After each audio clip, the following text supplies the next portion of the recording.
Ara bir sen getmene, özün de bilirsen ki hiçbir işim düz getmir. Daha taqətim yoxdur o yolu bir də tək getmək üçün. Bizə xoş gün yaşadanlar gedən də xoş getmir. Gözümdə gözüm qalıb, mən sənə elə də vurğunam, ürəkdə sözüm qalıb.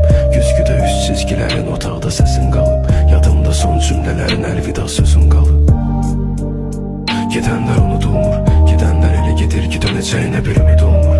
Ona görə saatlarla gözləməyinə dəyməz, ona görə hər şeyin bir sonu var deyəmi sevgi sonsuz olur. Səni mənsiz görəndə niyə görən mən ölməmişdim? Niyə bizi ayıranlar dar günümüzə gəlməmişdi? Nə deyir deyə düşünürdüm məni sənsiz görənlər.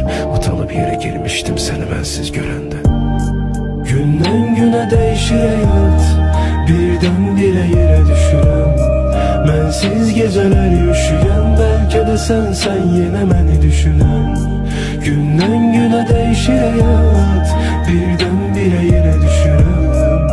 Mənsiz gecələr üşüyən, bəlkə də sən yenə məni düşünən.